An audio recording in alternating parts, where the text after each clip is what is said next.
Rasulullah sallallahu alaihi wasallam bersabda menjelaskan kemuliaan orang yang berpuasa. Yaqulullah azza wa jalla, Allah berfirman, "Ungduru ya malaikati ila abdi." Masya Allah.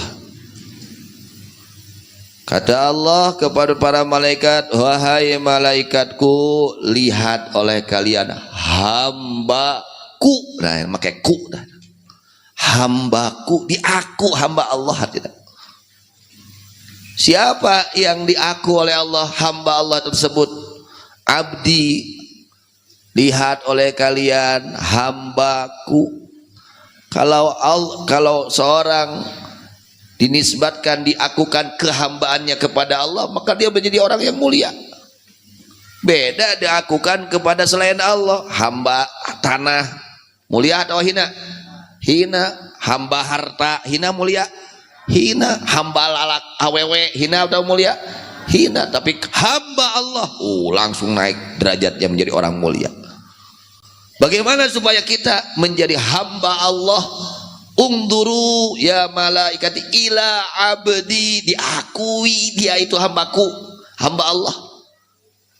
Lihat oleh kalian malaikat kepada hambaku, kata Allah. Jadi orang ini diaku menjadi hamba Allah. Ya. Contoh Allah Subhanahu wa taala di dalam firman-Nya menjelaskan kemuliaan baginda Nabi Muhammad sallallahu alaihi wasallam. Subhanalladzi asra bi abdihi, hambanya Allah. Jadi orang kalau dinisbatkan kehambaannya kepada Allah, hamba Allah, orang tersebut menjadi kekasih Allah, menjadi orang yang bernilai, orang yang mulia. Kalau dia dinisbatkan, dihubungkan kehambaannya kepada selain Allah, hamba wanita menjadi hina, hamba harta menjadi hina, hamba jabatan menjadi hina. Tapi ketika dia dinisbatkan kehambaannya kepada Allah, maka dia menjadi orang yang mulia. Nah, di antaranya Allah berfirman, "Ya malaikati, lihatlah oleh kalian wahai malaikatku, ila abdi, kepada hambaku." Mudah-mudahannya orang singgala berken hamba Allah yang dimuliakan oleh Allah. Amin ya rabbal alamin. Lihat bagaimana dia hambaku, sifatnya seperti apa hambaku ini, seperti apa? Taraka syahwatahu wa ladzatahu wa ta'amahu wa syarabahu min ajli. Ini sifat para hamba-hamba Allah. Ya, orang-orang yang diakui kehambaannya oleh Allah. Dia itu betul-betul hamba Allah, tunduk taat kepada Allah. Bagaimana sifat mereka?